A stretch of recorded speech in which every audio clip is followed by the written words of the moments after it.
All right, today I am working on a 2009 PT Cruiser. Now this will be similar to all the other PT Cruisers, but this one's just a little bit more simpler in this year. So basically we have a cranking, no start. It can be multiple things.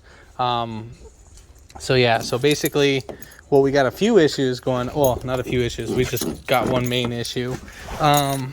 So basically, if we try to start it,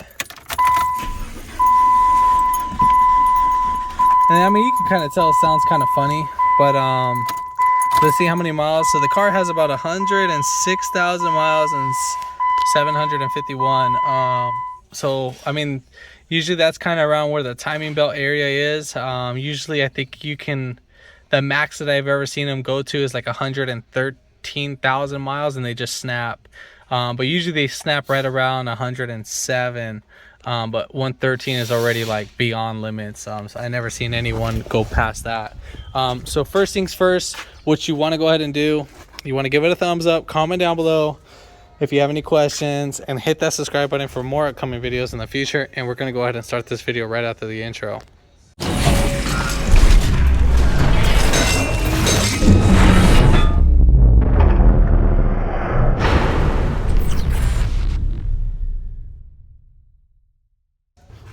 All right, so first things first, what we want to do is we want to make sure that the fuel pump is turning on.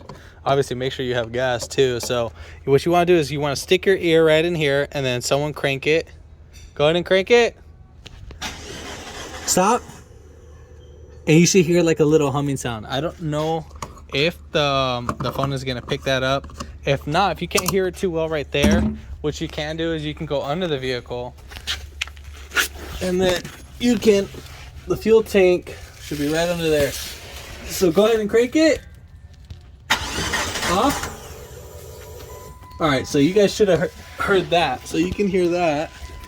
All right, so next thing, let's say if you got fuel, great, cool. Let's go ahead and go to the next step. I mean, you could have fuel, but let's see if you're getting fuel to the rail. There should be like a Schrader valve. Right here, what you can do is you can disconnect it right there.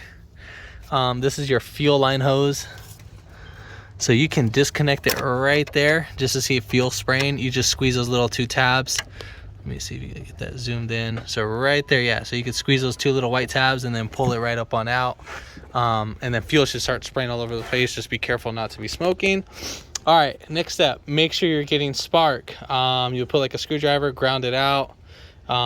You can't ground it out to here. You need to like get some sort of ground somewhere. Then make sure it's arcing. If you see orange spark, that's great. If you see blue spark, that means you have a weak spark and it's your ignition coil. Now, if you're not getting any spark, it could be your cam sensor. It could be, no, because it will be your crank sensor, I believe. I think your cam sensor has to do with ignition coil spark, so I think that's what it has to do with. Also, your mass airflow sensor or your MAP sensor, I think this one doesn't have mass. I think it just has the air temperature. Where's the mass? I might have it. Definitely know this is the MAP. So forth. Obviously make sure you haven't blown the head gasket too. That's pretty common.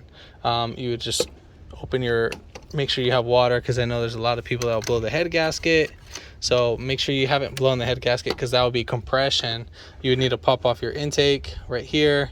You just pop these guys off. At least you can access at least one ignition coil, just to give us a little test subject for that. All right, so next step, what you need to do is make sure you have compression. So you would get like one compression gauge, just check it in one, but the proper way would be is check them all.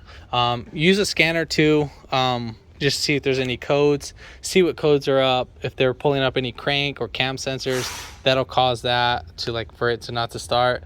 Now let's check timing belt, since we're around that area. So right here we have a little peephole. So you see this, instead of taking out the whole timing belt. So we'll just pop this guy right out. Literally just stick your finger in there, and then you can see that cam gear right there. So as you're cranking it, that should be moving. So go ahead and crank it. Faster. Keep cranking it. So you see that? That's not even moving. It should be cranking pretty fast. It should be cranking along with the timing, with the starter and all that. But so we know our issue, our timing belt. I highly doubt that it snapped. I'm pretty sure that the teeth ripped right off and so forth. So that will be our issue for that. Now, that's pretty much it. I mean, that's the only thing I could think of. Again, this issue is for a cranking, no start. Make sure your theft light is not on. So I don't know if this one has a theft light. I'm trying to look to see if there is one. But putting the key on the on position, make sure you don't have a theft light. But I just can't see one if there is. But other than that, so if you have a theft light, also that'll keep the car from starting and so forth. But yeah, so if this helped you out, give it a thumbs up, comment down below if you have any questions, and hit that subscribe button for more upcoming videos in the future. And thanks for watching.